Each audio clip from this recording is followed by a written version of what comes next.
My name is Cassian Drummond. I'm 62 years old, and until recently I was the Vice President of Operations at Meridian Roake, a mid-sized logistics supplier headquartered in Baltimore, Maryland. For 30 years I built that company from the ground up.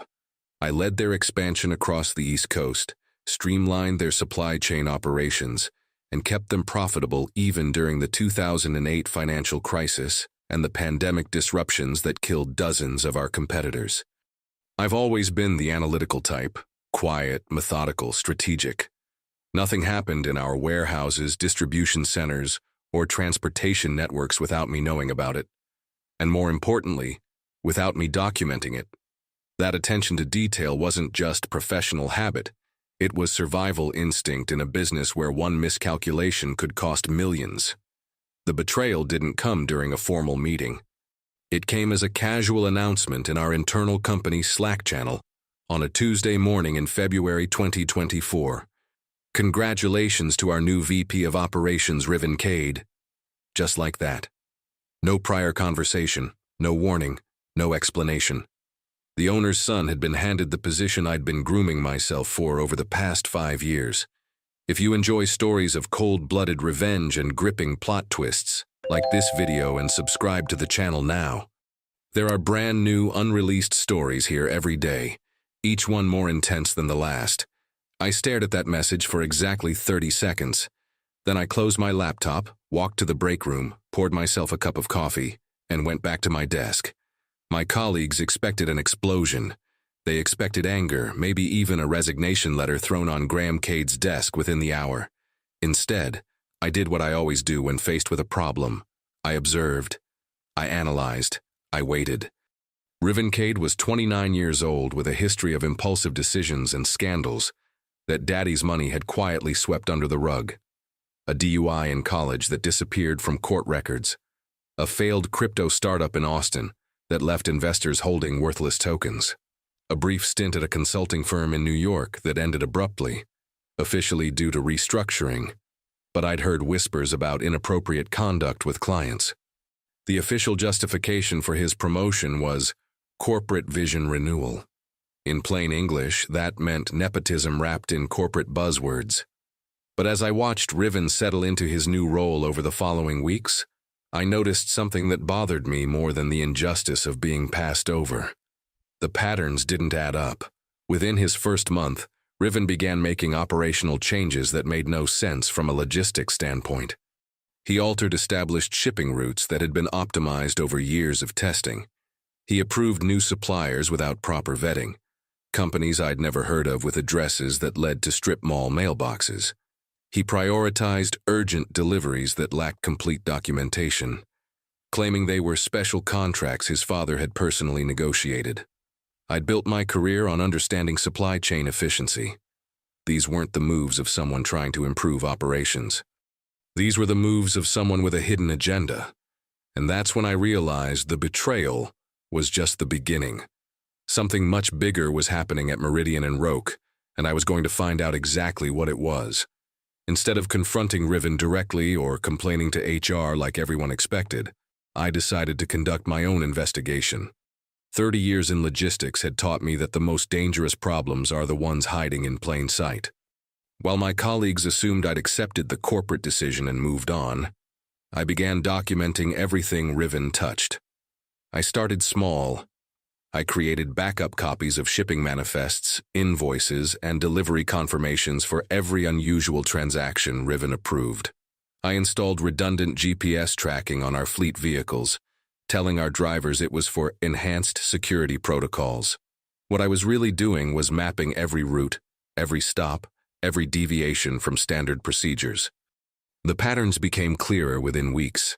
Riven's priority shipments followed specific corridors. Baltimore to Richmond, Virginia, Baltimore to Lexington, Kentucky, Baltimore to Albuquerque, New Mexico. These weren't random routes. They formed a deliberate network. The cargo manifests listed medical supplies, pharmaceutical equipment, and hospital-grade chemicals. Nothing illegal on paper, but the delivery addresses told a different story. I spent my evenings cross-referencing these addresses with business registrations, property records, and DEA databases I could access through my professional networks. What I found made my blood run cold. Half of these medical facilities were shell companies registered to P.O. boxes. The other half were legitimate businesses, but they were receiving shipments far exceeding their documented capacity or stated needs. A small family clinic in Richmond was somehow ordering enough fentanyl precursors to supply a major hospital. A pharmacy in Lexington was receiving industrial quantities of chemical solvents with no retail justification. A medical research facility in Albuquerque turned out to be a converted auto repair shop with no visible staff or equipment. I needed expert confirmation, so I reached out through a contact I'd maintained since my Army Reserve days, a retired DEA agent named Patricia Hawkins, who now worked private security. Without revealing my company's involvement, I described the shipping patterns and asked for her professional opinion. Her response was immediate and chilling. "Cassian," she said during our phone conversation, "what you're describing is textbook money laundering connected to synthetic opioid distribution. Someone's using legitimate logistics infrastructure to move precursor chemicals and wash drug profits through fake medical suppliers. This isn't small-time operation. This is organized crime with serious federal implications." That conversation changed everything. I wasn't just dealing with corporate nepotism anymore. I was sitting on evidence of a multi-state drug operation that was using my company, the company I'd built, as its distribution backbone. And Riven Kade wasn't just an incompetent heir. He was a criminal using Daddy's business to facilitate narcotics trafficking. I expanded my investigation methodically. I traced the financial flows through our accounting system, identifying payments that didn't match standard industry rates. I documented every conversation, every email, every seemingly innocent request that Riven made. I started staying late, not to work overtime, but to photograph documents and copy files without triggering the IT security protocols. The scope of the operation became clear over the next 2 months. Meridian Roake was moving approximately $2.3 million worth of suspicious cargo per month across state lines. The shell companies were paying premium rates, sometimes 40% above market price, for shipping services that should have cost a fraction of what they were being charged. That premium was how they laundered their drug profits, overpaying for legitimate services to clean dirty money. But Riven wasn't working alone. As I dug deeper into email archives and financial records, I found evidence that Graham Kade, the CEO and Riven's father, was fully aware of the operation. There were encrypted messages discussing special contracts and alternative revenue streams. There were meetings with individuals whose names I recognized from FBI most wanted lists. There were bank transfers to offshore accounts in the Cayman Islands and Switzerland. The Kade family had turned my life's work into a criminal enterprise, and they'd stolen my position to protect their son's role as the operational mastermind. But they'd made one critical mistake. They'd underestimated the man who'd built their logistics system in the first place. I knew every route, every protocol, every weakness in their operation, because I'd created those systems myself.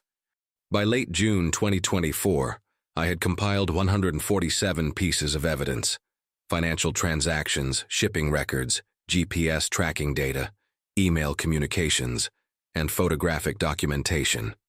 I'd also established contact with 3 different federal agencies: the DEA, FBI, and Treasury Department's Financial Crimes Enforcement Network. But I wasn't ready to move yet. I needed the perfect moment, a time when the impact would be maximum and the escape routes would be minimal. That moment came when Graham Kade called an emergency board meeting for July 15, 2024. According to the agenda, they were planning to discuss operational restructuring and leadership optimization, corporate speak for pushing me out entirely and giving Riven complete control. They thought they were eliminating the last obstacle to their criminal operation. Instead, they were walking into a trap I'd spent 5 months preparing. On July 10th, 5 days before the board meeting, I submitted my resignation letter to Graham Kade. It was a single page, professionally worded, with 2 weeks' notice as required by my contract. But attached to that letter was a simple addendum: available for consultation with federal authorities regarding operational irregularities observed during tenure. Graham called me within an hour. His voice was strained, trying to sound casual. Cassian, this resignation seems sudden. Is there something we can discuss? Perhaps we can find a role that better suits your experience and, observations. I kept my response measured. Graham, after 30 years, I've decided it's time for new challenges. The transition should be smooth. I've documented all current operations thoroughly. The word documented hung in the air like a threat, which is exactly how I intended it. I could hear him swallow hard before he ended the call. Over the next 3 days, my phone rang constantly. First Graham, then Riven, then members of the board I'd worked with for decades. They offered consulting contracts, bonus packages, even a seat on the board of directors. Each conversation followed the same pattern, increasingly desperate attempts to keep me close and quiet. Riven's approach was different. He showed up at my house on Saturday morning, July 13th, with coffee and pastries from my favorite bakery on Charles Street. He was trying the friendly, personal touch. "Look, Cassian," he said, settling into my porch chair uninvited. "I know the transition has been awkward. Maybe we got off on the wrong foot. I'd really value having you as a consultant. Someone with your experience could help me avoid mistakes." I sipped my coffee and studied his face. He was scared, trying to gauge exactly how much I knew. "What kind of mistakes are you concerned about, Riven?" "You know, operational stuff. Route optimization, supplier relations, regulatory compliance." He emphasized the last phrase, watching my reaction carefully. "Regulatory compliance is important," I agreed, "especially when dealing with controlled substances and interstate commerce. The penalties for violations can be severe." His hand trembled slightly as he set down his coffee cup. "Of course. That's why I need someone experienced to review our procedures." "I appreciate the offer," I said, standing up to signal the conversation was over. "But I've already committed to other consulting opportunities. You'll see the details at the board meeting." He left quickly after that, probably to report back to his father that their former VP knew more than they'd hoped. Monday morning, July 15th, arrived clear and warm. The board meeting was scheduled for 10 a.m. in the executive conference room on the 8th floor of our Baltimore headquarters. I arrived at 9:30, carrying a leather portfolio that contained copies of my evidence file. The originals were already in federal hands. What the Kades didn't know was that I'd spent the previous 2 weeks coordinating with Special Agent Monica Rodriguez from the FBI's White-Collar Crime Unit and Agent Thomas Chen from the DEA's Baltimore field office. They'd been building their own case against the distribution network I'd uncovered, but they needed insider evidence to make arrests stick. My documentation provided the missing pieces. At 9:45, I walked into the conference room where 7 board members sat around the mahogany table. Graham was at the head, looking confident. Riven sat to his right, fidgeting with his iPhone. The mood was tense but controlled. They thought this was going to be a routine dismissal disguised as corporate restructuring. "Gentlemen," Graham began, "we're here to discuss the future operational structure of Meridian and Roake. As you know, we've been transitioning leadership responsibilities and—" I interrupted him calmly. "Before we discuss the future, I think the board needs to understand the present situation." I opened my portfolio and placed the first document on the table, a shipping manifest for a delivery to Richmond, showing industrial quantities of acetyl chloride, a fentanyl precursor, consigned to a family clinic that had been closed for 6 months. "This delivery was approved by Riven 3 weeks ago," I said. "The receiving facility doesn't exist. The payment was processed through a shell company registered in the Cayman Islands. The cargo was diverted to a warehouse in Petersburg, Virginia, that's currently under DEA surveillance." The room went dead silent. Graham's confidence evaporated. Riven's face went pale. I continued placing documents methodically. Bank records showing inflated shipping payments, GPS tracking data proving route diversions, email communications discussing special arrangements, photographs of suspicious delivery locations. Each piece of evidence built toward an inescapable conclusion. "Over the past 5 months," I explained, Meridian Roake has processed approximately $11.5 million in fraudulent transactions connected to synthetic opioid distribution. The operation spans Virginia, Kentucky, and New Mexico, using our legitimate logistics infrastructure to move precursor chemicals and launder drug proceeds. Board member Robert Hayes, a longtime friend, stared at the documents in horror. "Cassian, are you absolutely certain about these allegations?" "I'm certain enough to have spent the last week briefing federal agents," I replied. "In fact, they're here today to verify my findings." As if on cue, the conference room door opened. Special Agent Rodriguez and Agent Chen walked in, badges displayed, followed by 4 additional federal officers. The board members sat frozen as the agents took positions around the room. "Riven Kade," Agent Rodriguez announced, "you're under arrest for conspiracy to distribute controlled substances, money laundering, and racketeering. You have the right to remain silent." Riven didn't resist. He couldn't. The shock had paralyzed him completely. As the handcuffs clicked into place, he looked at me with a mixture of hatred and disbelief. Graham tried to maintain control. "This is outrageous. We demand to see warrants. This is harassment based on the delusions of a disgruntled employee." Agent Chen handed him a document. "Federal arrest warrant signed this morning by Judge Patricia Morgan. We also have search warrants for your corporate offices, warehouse facilities, and personal residences." The meeting that was supposed to end my career had become the moment that ended theirs. The aftermath was swift and devastating. Within hours of Riven's arrest, federal agents had seized Meridian and Roake's servers, frozen corporate bank accounts, and cordoned off 3 warehouse facilities as crime scenes.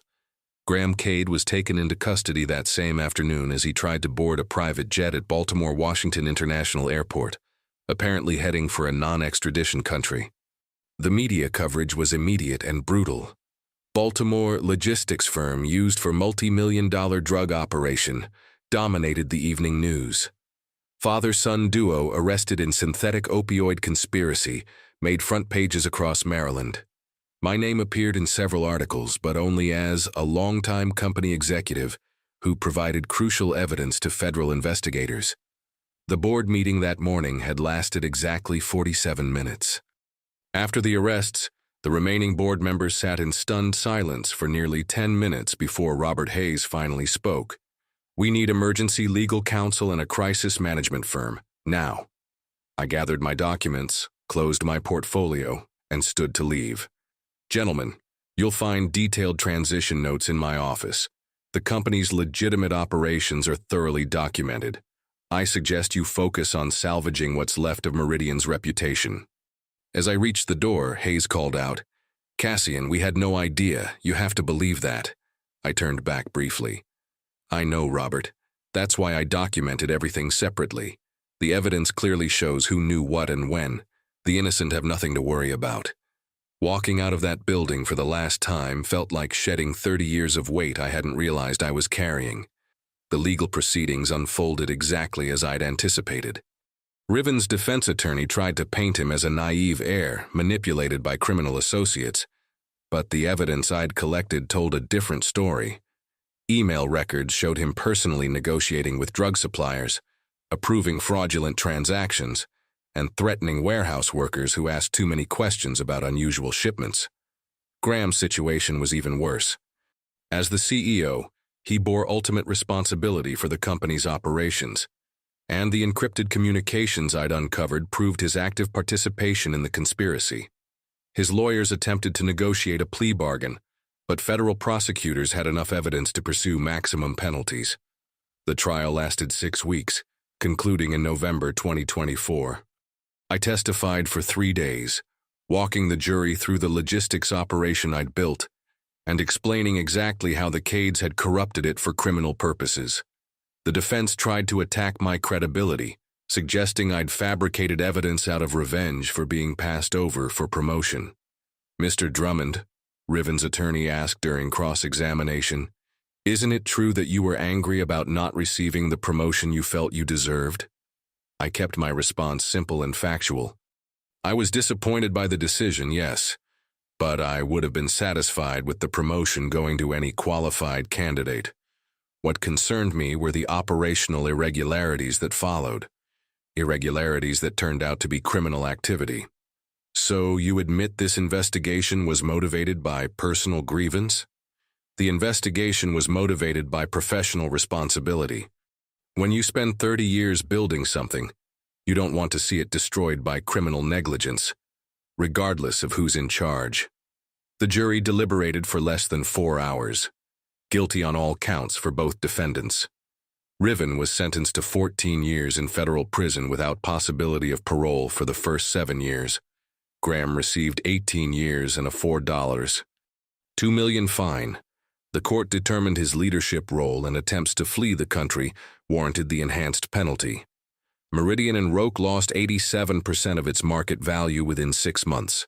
The company was eventually acquired by a German logistics consortium for $18 million, about a tenth of what it had been worth before the scandal. Most of the legitimate employees found positions with other companies, and I made sure to provide references for anyone who'd been untainted by the criminal operations. Today, I live in a waterfront townhouse in Annapolis, about 45 minutes from Baltimore. I work as an independent consultant specializing in corporate compliance and logistics security. My clients include Fortune 500 companies, federal agencies, and international shipping firms who want to ensure their operations can't be compromised the way Meridian's were. The work is selective and well compensated. I typically handle 3 or 4 major engagements per year, each paying between $150,000 and $300,000 for comprehensive security assessments. It's more money than I ever made as a corporate executive, and the work is infinitely more satisfying. Last month, I received formal recognition from the DEA's Corporate Crime Division for my role in exposing the synthetic opioid network. The citation reads, "For exceptional civilian assistance in dismantling a multi-state drug distribution conspiracy and protecting public safety through strategic intelligence gathering and federal cooperation." I've been invited to speak at several conferences about corporate whistleblowing and internal fraud detection. The title of my standard presentation is Silent Vigilance: How Experienced Professionals Can Protect Their Industries from Criminal Exploitation. I'm also working on a book about corporate integrity and strategic decision-making under pressure.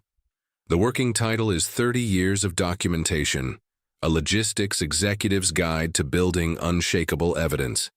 Several publishers have expressed interest, and I expect to complete the manuscript by mid-2025. 3 weeks ago, I received a letter forwarded from my old office. It was from Robert Hayes, the board member who'd survived the scandal and helped rebuild what remained of Meridian under new ownership. "Cassian," he wrote, "I've been thinking about something you said during that final board meeting, about documenting everything separately. Looking back, I realize you'd been preparing for this possibility long before Riven arrived. You knew that protecting the company might eventually require exposing its leadership. That level of foresight and moral courage is rare in our business. Thank you for doing what was right, even when it cost you everything you'd built." He was wrong about one thing. It didn't cost me everything I'd built. It cost me everything they'd corrupted. Sitting on my deck this morning, watching sailboats navigate the Chesapeake Bay, I thought about a conversation I'd had with Patricia Hawkins, the retired DEA agent who'd confirmed my suspicions about the drug operation. She'd asked me how I'd maintained such detailed records for so many years. "Patricia," I'd told her, "in logistics, documentation isn't just good practice, it's survival. You document everything because you never know which detail will matter when something goes wrong. The difference is that most people document to protect themselves. I documented to protect the integrity of what I was building. That distinction made all the difference. When the Kades tried to destroy what I'd helped build, I had the evidence to destroy them instead." A former colleague wrote to me last month, "Cassian, now I understand why you always said silence isn't weakness, it's preparation. And 30 years taught me that justice works best when it's cold, calculated, and thoroughly documented. The loudest revenge is often the least effective. But when you build your case methodically, present your evidence strategically, and time your actions precisely, you don't need to raise your voice to be heard. You just need to be patient enough to let the truth speak for itself. If you enjoyed this story, like this video and leave a comment telling us what you thought. And if you're not already subscribed to the channel, please subscribe and hit the notification bell to get alerts for new stories like this one. Thanks for watching, and see you next time.